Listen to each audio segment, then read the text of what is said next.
বাংলা এবং বিশ্ব সাহিত্যের সমস্ত ধরনের গল্প শুনতে আজই সাবস্ক্রাইব করুন আমাদের ইউটিউব চ্যানেল দি বং স্টোরি ওয়ার্ল্ড।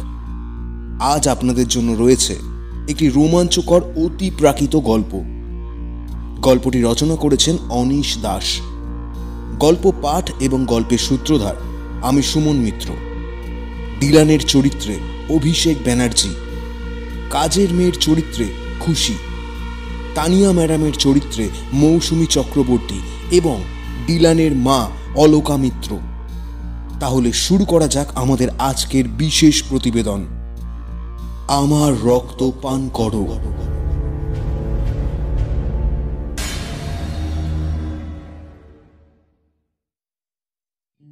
ডিলান বারিকদার একটি রচনা লিখেছে। রচনার সারমর্ম জানার পরে তার পাড়ার লোকজনের বদ্ধমূল ধারণা হলো ছেলেটা পাগল হয়ে গেছে। ডিলানকে পাড়ার লোকে বহুদিন ধরে সন্দেহের চোখে দেখছে। সে লোকের দিকে ফাঁকা শূন্য দৃষ্টিতে এমনভাবে তাকিয়ে থাকে মানুষের গা শিরশির করে ওঠে। হ্যাংরা কাটি শরীরের ডিলানের কণ্ঠ বেশ পাতলা, তার গায়ের রং ফ্যাকাশে, মরা মানুষের মতো, চামড়া যেন ঝুলে রয়েছে কাঠামোর সঙ্গে। তাকে দেখলে বাচ্চারা ভয় পায়, আর ডিলান ভয় পায় সূর্যের আলো। এবং সে যেসব বিষয় নিয়ে চিন্তা ভাবনা করে তা পাড়ার লোকের কাছে স্রেফ উদ্ভট মনে হয়। ডিলান ভ্যাম্পায়ার হতে চায়। পাড়ার লোকে বলে ডিলানের জন্ম নাকি এক প্রবল ঝড় বৃষ্টির রাতে হয়েছিল। এমনই ঝড় হয়েছিল সে রাতে, বড় বড় গাছপালা শিকড় শুদ্ধ উপড়ে পড়ে গিয়েছিল রাস্তায়। লোকে বলে জন্মের সময় ডিলানের মুখে ছিল 3টে দাঁত। সে নাকি মায়ের দুধ পান করতে গিয়ে স্তন কামড়ে রক্ত বের করে ফেলেছিল। লোকে বলে রাত নামলে ডিলান দোলনায় শুয়ে মুরগির মতো কক কক, কখনো বা ক্রুদ্ধ কুকুরের মতো ঘোঁত ঘোঁত শব্দ করত। সে 2 মাস বয়সেই হাঁটতে শিখে যায়। আকাশে চাঁদ উঠলে এক দৃষ্টিতে তাকিয়ে থাকতো চাঁদের দিকে। এরকম নানা কথা লোকে ডিলান সম্পর্কে বলে। ডিলানকে নিয়ে তাই বাবা মায়ের দুশ্চিন্তার অন্ত নেই। একমাত্র সন্তান বলে ডিলানের অস্বাভাবিক আচরণগুলো তাদের চোখে বেশি বেশি লাগতো। ডিলান পলকহীন চোখে তাকিয়ে থাকতো বলে বাবা মা ভাবতেন তাদের ছেলে বুঝি অন্ধ। ডাক্তার পরীক্ষা করে জানালেন চোখে কোনো সমস্যা নেই। সে যে শূন্য দৃষ্টিতে তাকিয়ে থাকে এর মধ্যে কোনো অস্বাভাবিকতাও নেই। তার মাথাটা ছিল বেশ বড় সড়ো। ডাক্তার মন্তব্য করলেন, হয় ডিলান খুব প্রতিভাবান হবে, নতবা একদম নির্বোধ হবে। সবার আশায় জল ঢেলে ডিলান বড় হয়ে নির্বোধ হিসেবেই প্রমাণ করল নিজেকে।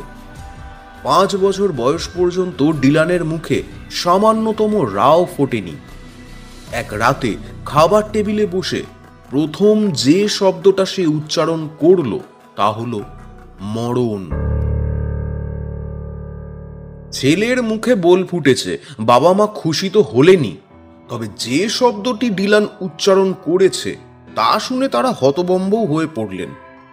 শেষে তারা এই সিদ্ধান্তে এলেন, ছোট মানুষ যাই বলুক নিশ্চয়ই বুঝে বলেনি। কিন্তু ডিলান যা বলেছে সচেতনভাবে বুঝেই বলেছে। সেই রাত থেকে ডিলান বড় বড় শব্দ উচ্চারণ করে সবাইকে তাক লাগিয়ে দিল। লোকের কথা সব হজম করে নিতে লাগলো। নিজেও কিছু শব্দ তৈরি করলো লোকের দৃষ্টিতে যা উদ্ভট এবং অর্থহীন। তারা বলল ডিলান আসলে সব বোঝে, কিন্তু নিজেকে সেভাবে প্রকাশ করতে পারে না। ছেলেরা যখন ফুটবল, ক্রিকেট বা গোল্লাছুট খেলে, ডিলান ওই সময় বারান্দায় বসে শূন্য চোখে খেলার মাঠের দিকে তাকিয়ে থাকে আর মনে মনে নানান শব্দ তৈরি করে চলে। 9 বছর বয়সে ডিলান 2টি অস্বাভাবিক কাণ্ড করে বসল, যার জন্য তাকে নিয়ে তার বাবা মা চিন্তায় পড়ে গেলেন। ডিলান একদিন তাদের কাজের মেয়েটার সুডোল বুকজোড়া এমন জোরে টিপে ধরল, মেয়েটি চেঁচিয়ে পাড়া মাথায় করল।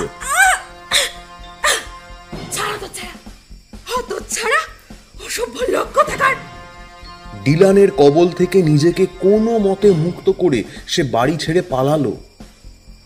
আরেকদিন দেখা গেল বিছানায় বসে ডিলান একটা বিড়ালের বাচ্চার গলা কাটছে ছুরি দিয়ে। মারা গেলেও বাচ্চাটার শরীরটা তখনও তির তির করে কাঁপছে, বিছানা রক্তে ভেসে যাচ্ছে, কিন্তু ডিলানের মুখে অভাবনীয় হাসি। এরপর কেটে গেছে অনেকগুলো দিন।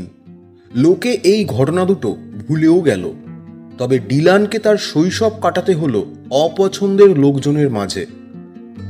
স্কুলে ভর্তি হয়েছে ডিলান, তবে বইপত্র সে ছুঁয়েও দেখে না। প্রতি ক্লাসে 2-3 বছর করে থাকতে হলো তাকে। কিছু বিষয়ে রেজাল্ট ভালো হয়, বাকিগুলোর ফলাফল কহতব্য নয়। সে এসব বিষয়ে লিখতে এবং পড়তে ভালোবাসে না। একবার ডিলান তার 13শ জন্মদিনে স্টার সিনেপ্লেক্সে গেল ব্রাম স্টোকারের ড্রাকুলা দেখতে। সিনেমা দেখে বাড়ি ফিরল, সোজা ঢুকলো বাথরুমে। ঝাড়া 2 ঘন্টা বাথরুম থেকে সে বেরোলো না। ওর বাবা মা দরজায় কত ধাক্কা দিলেন, বকা দিলেন, মার দেওয়ার ভয় দেখালেন, কিন্তু ডিলান দরজা খুলল না। অবশেষে বাথরুমের দরজা খুলে যখন বেরিয়ে এলো, সোজা চলে গেল খাবার টেবিলে। তার বুড়ো আঙুলে ব্যান্ডেজ, চেহারায় পরিতৃপ্তির ছাপ। বাবা মা বহু প্রশ্ন করল, কিন্তু ডিলান আঙুলে কি হয়েছে সে ব্যাপারে একটাও কথা বলল না। পরদিন সকালে স্থানীয় লাইব্রেরিতে গেল ডিলান। শুক্রবার, লাইব্রেরি বন্ধ। উদাস হয়ে ডিলান সারা দিন লাইব্রেরির সিঁড়িতে বসে রইল। সন্ধ্যার পর বাড়ি ফিরল। তারপরের দিন সে স্কুল ফাঁকি দিয়ে আবার চলে গেল লাইব্রেরিতে। খোঁজাখুঁজি করতে একটা তাকে ড্রাকুলা বইটি পেয়ে গেল, কিন্তু লাইব্রেরির সদস্য না বলে বইটি ধার নিতে পারল না। লাইব্রেরির সদস্য হতে হলে বাবা অথবা মা যে কাউকে সঙ্গে নিয়ে আসতে হবে। অত ঝামেলায় যাওয়ার সময় নেই তার কাছে। সে চট করে শার্টের নিচে প্যান্টের ফাঁকে গুঁজে নিল ড্রাকুলা। বেরিয়ে এলো লাইব্রেরি থেকে, আর ওদিকে পা বাড়ালো না। লাইব্রেরি থেকে সামান্য দূরে পার্ক। পার্কের খালি একটি বেঞ্চিতে বসে বই পড়তে শুরু করলো। পড়তে পড়তে ঘনালো সাঁঝের আধার। এখন বাড়ি ফেরা দরকার, তবুও বাড়ি ফেরার পথে রাস্তার বাতির নিচে একটু একটু করে দাঁড়াচ্ছে আর ড্রাকুলা পড়ছে, যেন পড়ে আর আশ মেটে না। রাত করে বাড়ি ফিরলেও বকা খেতে হলো না তাকে। বাবা মা তার আদরের পুত্রধনকে খুব কমই বকাঝকা করেন, ছেলে বিগড়ে যাওয়ার ভয়ই হয়তো। ডিলান খেয়ে সোজা নিচের ঘরে চলে এলো বইটি শেষ করবার জন্য। বইটি কোথায় পেয়েছে জিজ্ঞেস করলেন মা। সে জানালো এক ক্লাসমেটের কাছ থেকে ধার নিয়ে এসেছে। সংক্ষিপ্ত জবাব। ড্রাকুলার নেশায় বুঁদ হয়ে গেল ডিলান। বারবার পড়ছে, রাত দিন নাক ডুবিয়ে রেখেছে বইতে। স্কুল কামাই দিতে লাগলো। এক গভীর রাতে ক্লান্ত ডিলান ঘুমিয়ে পড়েছে। ওর মা ড্রাকুলা আলগোজে ওর হাত থেকে নিয়ে চলে এলেন ড্রয়িং রুমে। স্বামীকে দেখালেন কি বই পড়ছে তাদের ছেলে। বইটি উল্টে পাল্টে দেখলেন ডেভিড বারিকদার। বইয়ের বেশ কয়েকটি জায়গায় কাঁপা হাতে পেন্সিল দিয়ে আন্ডারলাইন করে রেখেছে ডিলান, যেমন তাজা রক্তে লাল টকটকে ওষ্ঠদয়, গড়িয়ে পড়েছে মেয়েটির চিবুক বেয়ে, আলখাল্লা রঞ্জিত করে তুলেছে। আবার কোথাও আন্ডারলাইন করা, যখন গল গল ধারায় ফিনকি দিয়ে ফোঁটা ফোঁটা রক্ত বেরুতে লাগলো, সে তার হাতে তুলে নিল আমার হাত জোড়া, শক্ত করে চেপে ধরে রাখলো।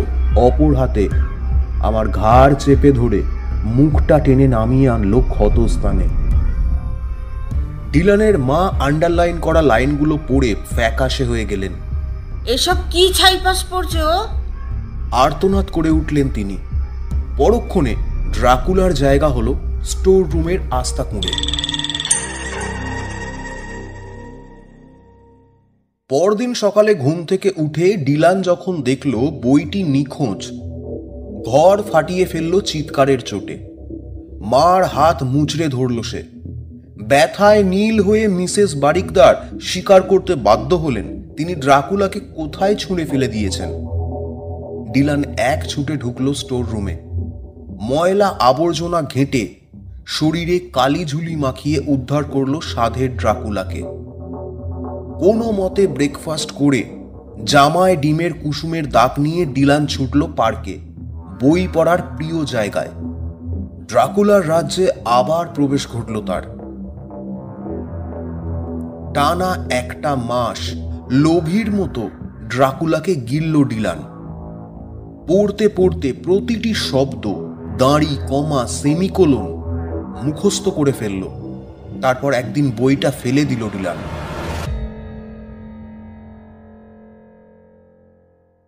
তবে ড্রাকুলা স্থায়ী আস্তানা গেড়ে বসলো তার মাথায়। শয়নে, স্বপনে, জাগরণে ড্রাকুলা ছাড়া কিছুই ভাবতে পারে না সে। স্কুল থেকে অনুনয় এলো, ডিলান ক্লাসে সাংঘাতিক অনিয়মিত। মা খুব চেঁচামেচি করলেন। ডিলান ঠিক করলো কয়েকদিন সে ক্লাস করবে। একটা রচনা লেখার ইচ্ছে আছে ডিলানের। রচনাটি লেখার জন্যই সে স্কুলে গেল। একদিন ক্লাসে বসে রচনাটি লেখার সুযোগ হয়ে গেল তার। ম্যাডাম ওদেরকে জীবনের লক্ষ্য নিয়ে রচনা লিখতে দিলেন। সবার আগে লেখা শেষ করলো ডিলান। হাত তুলে জানালো তার রচনা লেখা শেষ। ম্যাডাম অনুমতি দিলে সে লেখাটি পড়ে শোনাতে চায়। ক্লাস টিচার তানিয়া ম্যাডাম তার ক্লাসের সবচেয়ে অমনোযোগী এবং অনিয়মিত ছাত্রটির এহেন কাণ্ডে খুবই অবাক হলেন। ডিলান কোনোদিন নিজে থেকে সাধে পড়ে পড়া বলতে যায়নি। তানিয়া ম্যাডাম বিস্ময়টুকু গোপন করে উৎসাহ দিলেন ডিলানকে। তিনি মৃদু হেসে বললেন, ঠিক আছে ছেলে মেয়েরা, ডিলান আমাদেরকে আজ ওর রচনা পড়ে শোনাবে। তোমরা সবাই মনোযোগ দিয়ে শোনো। সোজা হয়ে বসল ডিলান, উত্তেজিত। হাতে ধরা কাগজের তারাটা তীর তীর করে কাঁপছে। আমার রচনার নাম আমার জীবনের লক্ষ্য। লেখক। ক্লাসের সামনে এসে পড়ে শোনাও ডিলান। তানিয়া ম্যাডামের আদেশে ক্লাসের সামনে এসে দাঁড়ালো ডিলান। ম্যাডাম ওকে স্নেহ মিশ্রিত একটি হাসি উপহার দিলেন। আবার শুরু করলো ডিলান। আমার রচনার নাম আমার জীবনের লক্ষ্য। লেখক ডিলান ড্রাকুলা। ম্যাডামের মুখ থেকে মুহূর্তে উধাও হলো হাসি। যখন বড় হব তখন আমি ভ্যাম্পায়ার হতে চাই। তানিয়া ম্যাডামের চোখ রসগোল্লা। আমি অনন্তকাল বেঁচে থাকতে চাই, প্রতিশোধ নিতে চাই সবার ওপরে এবং সবগুলো মেয়েকে ভ্যাম্পায়ার বানাতে চাই। আমি মৃত্যুর গন্ধ শুঁকতে চাই। ডিলান, আমি চাই আমার মুখে থাকবে বিকট দুর্গন্ধ, আমার নিঃশ্বাসে ঝরে পড়বে পচা মাটি এবং কফিনের গন্ধ। শিউরে উঠলেন টিচার। নিজের চোখকে তার বিশ্বাস হচ্ছে না। এই ছেলে এসব আবোল তাবোল বলছেটা কি? ছাত্রছাত্রীদের দিকে তাকালেন তিনি। তারা বিস্ফারিত চোখে তাকিয়ে আছে ডিলানের দিকে। ছেলেদের কেউ কেউ খিকখিক করে হাসছে, তবে মেয়েদের মুখে কোনো হাসি নেই। আমার গা থাকবে সাপের মতো ঠান্ডা, মাংস পচা, শিরায় বইবে পচা রক্ত। ব্যাস ডিলান, স্টপ! চিৎকার করে উঠলেন ম্যাডাম। ব্যাস, আর পড়তে হবে না তোমাকে ডিলান। কিন্তু ডিলান আরো জোরে পড়তে শুরু করলো। আমি আমার ভয়ঙ্কর সাদা দাঁত আমার শিকারের ঘরে বসাতে চাই। ডিলান, এক্ষুনি তোমার সিটে গিয়ে বসো। আমি তাদের মাংস ফালি ফালি করে কাটবো, শিরায় ঢুকিয়ে দেবো দাঁত। হ্যাপার মতো পড়ে যাচ্ছে ডিলান। লাফ মেরে খাড়া হলেন মিস তানিয়া। ছেলে মেয়েদের মধ্যে কাঁপুনি শুরু হয়ে গেছে। এই মুহূর্তে আর কেউ হাসছে না। তারপর আমি ছেড়ে দেব কামড়। ফিনকি ফোটার মতো গল গল করে আমার মুখে ঢুকতে থাকবে তাজা লাল রক্ত, গলা দিয়ে নেমে যাবে পেটে এবং খপ করে ডিলানের হাত চেপে ধরলেন তানিয়া ম্যাডাম। এক ঝটকায় নিজেকে মুক্ত করলো ও। দৌড়ে চলে গেল ক্লাসের অন্য প্রান্তে। একটা টুলের আড়ালে আশ্রয় নিয়ে তারও স্বরে চেঁচালো, রক্ত গড়িয়ে পড়বে আমার জিভ থেকে, আমার ঠোঁট থেকে রক্ত গড়িয়ে পড়বে শিকারের গলায়। আমি মেয়েদের রক্ত পান করতে চাই, আমি মেয়েদের রক্ত পান করতে চাই। তানিয়া ম্যাডামও ছুটে গেলেন ডিলানের দিকে। হিড় হিড় করে টেনে নিয়ে এলেন ঘরের কোণ থেকে। ম্যাডামকে লক্ষ্য করে থাবা বাড়ালো ডিলান, কিন্তু ও দুর্বল হাত মুচড়ে ধরে থাকলেন তানিয়া ম্যাডাম। ওকে টানতে টানতে নিয়ে গেলেন প্রিন্সিপালের অফিসে। সমানে গলা ফাটিয়ে চেঁচাতে লাগলো ডিলান, এটাই এটাই আমার জীবনের লক্ষ্য, এটাই আমার জীবনের লক্ষ্য, এটাই আমার জীবনের লক্ষ্য। শাস্তি হিসাবে ডিলানকে শ্রেণীকক্ষে আটকে রাখা হলো। প্রিন্সিপাল ফোন করে অফিসে ডাকিয়ে আনলেন ডিলানের বাবা মাকে। তাদের গুণধর ছেলের কীর্তির কথা সব বললেন। উপসংহার টানলেন এই বলে, ডিলান যদি আবার ক্লাসে এরকম অস্বাভাবিক আচরণ করে তারা কঠোরতর শাস্তির ব্যবস্থা করতে বাধ্য হবেন, কারণ ডিলান গোটা ক্লাসকে ভয় পাইয়ে দিয়েছে। ভবিষ্যতে সে এরকম কিছু করার চেষ্টা করলে কর্তৃপক্ষ ডিলানকে স্কুল থেকে বহিষ্কার করার চিন্তাভাবনাও করতে পারে। শেষমেশ ডেভিড বারিকদারের অনুরোধে এবং ছেলে এরকম আর কখনো করবে না এই আশ্বাসে ডিলানকে ছেড়ে দিলেন প্রিন্সিপাল। তবে এই ঘটনা বাতাসের গতিতে চাউর হয়ে গেল ডিলানদের ফ্ল্যাটে। বেশিরভাগ বাবা মারা প্রথমে কথাটা বিশ্বাস করতে চাইল না, ভাবলেন তাদের ছেলেমেয়েরা বানিয়ে বলছে। পরে ডিলানের অতীত কাণ্ড কারখানার কথা তাদের মনে পড়ে যেতে তারা মাথা ঝাঁকিয়ে সায় দিলেন। ঠিক কথা, ডিলান যে প্রকৃতির ছেলে তার পক্ষে এরকম পাগলামি খুবই স্বাভাবিক। তারপর থেকে ডিলান সবার কাছে অস্পৃশ্য হয়ে উঠল। পাড়ার লোকে তার সংস্পর্শ সযত্নে এড়িয়ে চলতে লাগলো। রাস্তার মোড়ে ডিলানকে দেখলেও বাবা মা তাদের ছেলে মেয়েকে নিয়ে অন্য রাস্তা দিয়ে হেঁটে চলে যেত। সবাই ডিলানকে নিয়ে ফিসফাস করত। ডিলান সেদিন স্কুল থেকে আসার পরে বাবা মার কাছে খুব বকা খেয়েছিল। এমনিতে সে বকা খেলে চেঁচিয়ে চিল্লামিল্লি করে একেবারে বাড়ি মাথায় করে, তবে সেদিন নীরবে বাবা মার সমস্ত ভৎসনা সহ্য করেছিল। তারপর শান্ত গলায় ঘোষণা করেছিল সে আর কোনোদিন স্কুলে যাবে না, এবং সত্যি সে আর কোনোদিনও স্কুলের মুখদর্শন করল না। বাবা মার অনুরোধ, আকতি, মিনতি, ধমক, চোখ রাঙানি সবকিছুই বিফলে গেল। ডিলান তার গোঁ ভাঙল না। এরপরে কেটে গেল 1 বছর।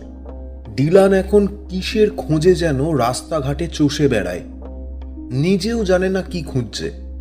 গলির মধ্যে ভূতের মতো হাঁটে ডিলান, আবর্জনার ড্রামে উঁকি দেয়।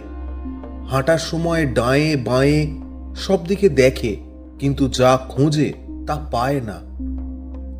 সে এখন রাতে ঘুমোয় না বললেই চলে, আর কথা বলা একদম বন্ধ করে দিয়েছে। সারাক্ষণ স্থির দৃষ্টিতে ফাঁকা চোখে তাকিয়ে আছে। তার চোখে চোখ পড়লেই গায়ে কাঁটা দেয় লোকের।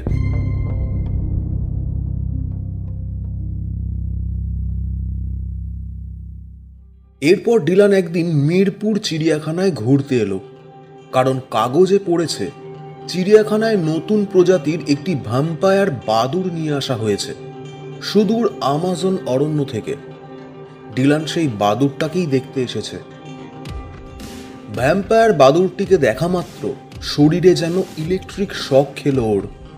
তার চোখ বিস্ফারিত হয়ে উঠল, হলদে দাঁতগুলো বেরিয়ে পড়ল খুশিতে। সেদিন থেকে ডিলানের প্রত্যহ রুটিন হলো চিড়িয়াখানায় ঢুঁ মারা। ভ্যাম্পায়ার বাদুড়ের খাঁচার সামনে সে ঘন্টার পর ঘন্টা দাঁড়িয়ে। ডিলান লক্ষ্য করলো ভ্যাম্পায়ার বাদুড়ের খাঁচার নিচের দিকে লোহার তারগুলো কোনো কারণে ঢিলে হয়ে আছে। সে চারপাশে তাকালো, আশেপাশে দেখা যাচ্ছে না কাউকে। আজ সকাল থেকেই টিপটিপ বৃষ্টি পড়ছে।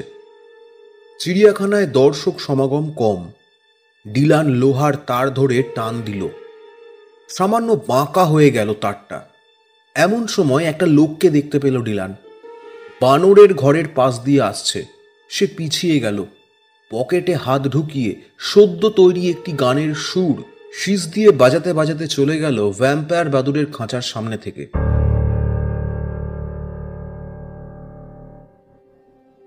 পরদিন সে আবার চিড়িয়াখানায় গেল, তবে ভর দুপুরে। এ সময় লোকজন খুব একটা আসে না চিড়িয়াখানায়। তককে তককে রইল। চিড়িয়াখানার গার্ডকে কাছে পিঠে দেখতে না পেয়ে সুযোগটা কাজে লাগালো। বাদুড়ের খাঁচার লোহার তার আজ আর একটু বাঁকা করল। চলে আসার সময় বাঁকা করা তারটা একটু সোজা করেও রাখলো, যাতে কেউ বুঝতে না পারে বাদুড়ের খাঁচায় একটা ফোঁকর তৈরির মতলব করেছে সে। পরদিন আবার চিড়িয়াখানায় গেল। সুযোগ বুঝে খাঁচার লোহার তার আলগা করে ফোঁকরটা আরো বড় করলো। ফেরার সময় তার কাউন্টের দিকে তাকিয়ে মুচকি হাসলো, ফিসফিস করে বলল, চিন্তা করো না কাউন্ট, তোমাকে শীঘ্রই মুক্ত করে আনছি আমি। কাউন্টের কাছে মনের অনেক কথাই বলল ডিলান। কাউন্টকে দুশ্চিন্তা করতে মানা করলো। আবারও বলল অল্প কদিনের মধ্যেই মুক্ত হয়ে যাবে কাউন্ট। তারপর সে আর কাউন্ট মিলে মেয়েদের রক্ত পান করার অভিযানে নেমে পড়বে। লক্ষ্য করলো বাদুড়টা উল্টোভাবে দেওয়াল বাইবার প্র্যাকটিস শুরু করে দিয়েছে।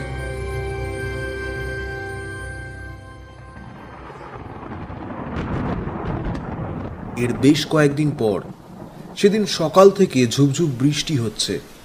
আকাশ কালো মেঘে ঢাকা, কনকনে হাওয়া বইছে। একান্ত প্রয়োজন ছাড়া ঘর থেকে কেউ বের হচ্ছে না। কিন্তু শেষ বিকেলে গায়ে জ্যাকেট চড়িয়ে বেরিয়ে পড়ল ডিলান। ওদের বাড়ি থেকে চিড়িয়াখানা বেশি দূরে নয়, খুব অল্প সময়ই পৌঁছে গেল গন্তব্যে। ঝড় বাদলের দিন, কাক ভেজা বৃষ্টিতে মানুষের শখ নেই এই চিড়িয়াখানায় আসবে। এতে সুবিধাই হলো তার। যে উদ্দেশ্যে সে চিড়িয়াখানায় এসেছে তা সফল করতে হলে মানুষজনের চোখে পড়া যাবে না। টিকিট কেটে ভেতরে ঢুকলো। হন হন করে এগোতে লাগলো ভ্যাম্পায়ার বাদুড়ের খাঁচার দিকে। আশেপাশে কাউকে চোখে পড়ল না ওর। চলে এলো খাঁচার সামনে। এতদিনের পরিশ্রমের ফলটুকু ভোগ করলো ও। খাঁচায় ঢোকার মতো ফোঁকর তৈরি হয়ে গেছে। হামাগুড়ি দিয়ে ঢুকে পড়লো ভেতরে। খাঁচার ভেতরটা অন্ধকার। ভেতরে কাঠের ছোট্ট একটা ঘর। ওই ঘরেই থাকে ডিলানের কাউন্ট। ঘরের সামনে হাঁটু গেড়ে বসলো সে, কান পাতল। কাউন্টের কিচকিচে গলার আওয়াজ শুনতে চাইল। কাঠের ঘরের দরজাটা সাবধানে খুলে ফেলল, তারপর হাত ঢুকিয়ে দিল ভেতরে। হঠাৎ হাতে সূচের মতো খোঁচা খেয়ে লাফিয়ে উঠল ডিলান। চোখে মুখে খুশির আভা ফুটিয়ে হাতটা বের করে আনলো। দেখল হাতে ভ্যাম্পায়ার ব্যাট। চট করে ওটাকে জ্যাকেটের ভেতর চালান করে দিল ডিলান। তারপর দ্রুত হামাগুড়ি দিয়ে বেরিয়ে এলো খাঁচা থেকে। জোর কদমে পা চালালো গেটের দিকে। অন্ধকার নেমে গেছে, কেউ লক্ষ্য করলো না ওকে। চুরি করা ভ্যাম্পায়ার বাদুড়টাকে নিয়ে নির্বিঘ্নে চিড়িয়াখানার গেট থেকে বেরিয়ে গেল ডিলান। ডায়ে বাঁয়ে তাকালো, রাস্তা জনশূন্য। ডিলানের বাড়ি ফেরার কোনো তাড়া নেই। তার একটা কাজ আছে, কাজটা শেষ করে তবে সে বাড়ি যাবে। বড় রাস্তা ছেড়ে একটা গলিতে ঢুকে পড়ল। গলির শেষ মাথায় একটা লোহার বেড়া। বেড়ার উপাশে ছোট একটা মাঠ। মাঠের পরেই ভাঙা একটা কুঠির। ডিলান এ এলাকায় বেশ কয়েকবার চক্কর দিয়েছে। সে যে পরিকল্পনা করেছে তার বাস্তবায়নের জন্য এরকম একটা জায়গা এবং পরিবেশ দরকার ছিল। সৌভাগ্যক্রমে দুটোই পেয়ে গেল ডিলান। বেড়া টপকালো, মাঠ পেরিয়ে ঢুকে পড়ল পরিত্যক্ত ভাঙা কাঠের বাড়িটাতে। বাড়ির ভেতরে জমাট বাঁধা অন্ধকার, স্যাঁতসেঁতে। সঙ্গে নিয়ে আসা টর্চটা জ্বালল সে। আলোয় দেখল ধুলোয় ভরা মেঝে, কয়েকটা টিন আর কাঠের বাক্স ছড়িয়ে ছিটিয়ে রয়েছে। অতি সন্তর্পণে ঘরের দরজা ভেজিয়ে দিল ডিলান। কুটিরের একমাত্র জানলাটা বন্ধই আছে, কাজেই বাদুড়ের পালিয়ে যাওয়ার কোনো সুযোগ নেই। ডিলানের বুকের ভেতরে তখন পাগলা ঘোড়া হয়ে দৌড়াচ্ছে কলজেটা। জ্যাকেটের মধ্যে ডানা ঝাপটাচ্ছে বাদুড়, কিচকিচ শব্দ করছে। হাত ঢুকিয়ে বাদুড়টাকে জ্যাকেটের ভেতর থেকে বের করে আনলো ডিলান। ছেড়ে দিল। ওটা উড়ে গিয়ে বসলো জানালার গড়াদে। ডিলান জ্যাকেট খুলে ফেলল, টান মেরে ছিঁড়ে ফেলল শার্ট। ওর ঠোঁট নড়ছে, মুখে অস্বাভাবিক হাসি। প্যান্টের পকেট থেকে 4 ইঞ্চি ফলার একটা ছুরি বের করলো সে। মার রান্নাঘর থেকে চুরি করে এনেছে। কাঁপা কাঁপা হাতে ছুরিটা গলায় ঠেকালো ডিলান। একটু চাপ দিল, পিনকি দিয়ে বেরিয়ে এলো রক্ত। মুহূর্তে লাল করে দিল গলা এবং বুক। অধীর উল্লাসে চিৎকার করলো ডিলান। কাউন্ট কাউন্ট, এসো, আমার রক্ত পান করো, আমার রক্ত পান করো। বাদুরটাকে ধরার জন্য যেই না সে সামনে এগিয়েছে, অমনি টিনের বাক্সে পা বেঁধে হুড়মুড় করে পড়ে গেল। ভ্যাম্পায়ার বাদুর জানলার গড়াত ছেড়ে দিল, উড়ে এলো ঘরের দেওয়ালে। অসহ্য যন্ত্রণায় জল পড়ছে ডিলানের চোখ দিয়ে। দাঁতে দাঁত ঘষল ও। রক্ত ভিজিয়ে দিয়েছে ওর লোম শূন্য অপুষ্ট বুক। গা কাঁপছে ওর। পাশ ফিরল অতি কষ্টে, আর সঙ্গে সঙ্গে যন্ত্রণায় কুঁকিয়ে উঠল। টিনের বাক্সের ধারালো কোনায় কেটে গেছে পেটের কাজটা। হাত বাড়িয়ে দিল ডিলান। দেওয়ালে ঝুলছে বাদুর, নড়াচড়ার চেষ্টা করছে না। ওটাকে দু হাতে চেপে ধরল ডিলান, তারপর বসিয়ে দিল নিজের গলার উপর। তারপর ওই অবস্থায় ঠান্ডা ভেজা মাটিতে শুয়ে পড়ল পিঠ দিয়ে। দীর্ঘশ্বাস ফেলল একটা। হঠাৎ গোঙাতে লাগলো ডিলান। হাত দিয়ে চেপে ধরল বুকটা। পেটটা দারুণ মুচড়ে উঠল ওর। কালো বাদুরটা নিঃশব্দে ওর গলার রক্ত চুষে চুষে খাচ্ছে। ডিলানের মনে হলো ও মারা যাচ্ছে। একে একে মনে পড়ছে ওর অতীত জীবন, বাবা মা, স্কুল, ড্র্যাকুলা, স্বপ্ন। আস্তে আস্তে সব অন্ধকার হয়ে গেল। বেশ কিছুক্ষণ পর চোখ মেলে চাইল ডিলান। ঘরটা ভীষণ দুলে উঠল চোখের সামনে। নিঃশ্বাস নিতে পারছে না ও। দম নেওয়ার জন্য মুখ হাঁ করল, কিন্তু বাতাসে কিসের যেন বিকট গন্ধ। শীতল জমিতে ওর হাড্ডিসার শরীরটা একবার গড়াগড়ি খেল। চোখের সামনে এতক্ষণ ধোঁয়া ধোঁয়া দেখাচ্ছিল ডিলানের। ধোঁয়ার পর্দাটা যেন হঠাৎ সরে গেল চোখের সামনে থেকে। এতক্ষণ কাজ করছিল না মস্তিষ্ক, হঠাৎ সজাগ হয়ে উঠল ব্রেন। ওর চিন্তা ভাবনাগুলো স্বচ্ছ হয়ে এলো। দেখল ও এক রাশ আবর্জনার মধ্যে অর্ধনগ্ন শরীরে শুয়ে রয়েছে। একটা মিশমিশে কালো বাদুর ওর গলার উপর বসে শরীরের রক্ত চুষে খাচ্ছে।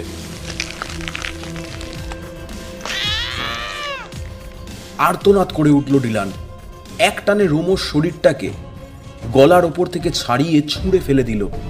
সঙ্গে সঙ্গে আবার ফিরে এলো ওটা, ডানা ঝাপটাতে ঝাপটাতে ভীষণ চেহারা নিয়ে। ডিলান টলতে টলতে উঠে দাঁড়ালো, হাত বাড়ালো দরজায়, কিন্তু আধারে প্রায় কিছুই দেখা যাচ্ছে না। টর্চটা মাটিতে পড়ে আছে, কিন্তু নিভু নিভু, ব্যাটারি হয়তো ফুরিয়ে এসেছে।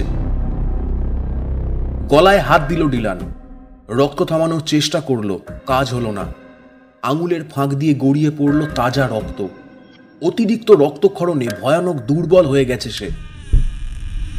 কোনো মতে দরজা খুলল, অন্ধকার মাঠে পা রাখল। দুনিয়াটা বনবন করে ঘুরে উঠল।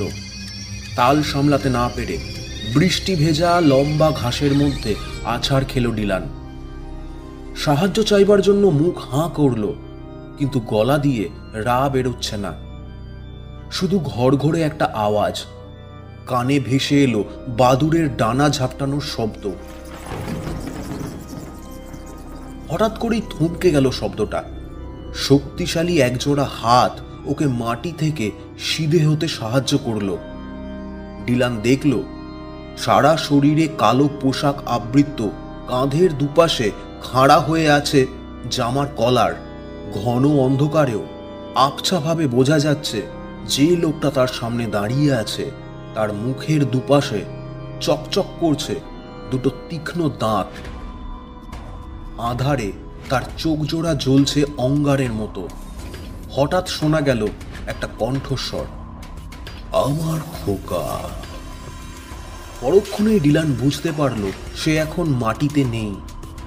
সেই রহস্যময় লোকটি তাকে নিয়ে উড়ে চলেছে।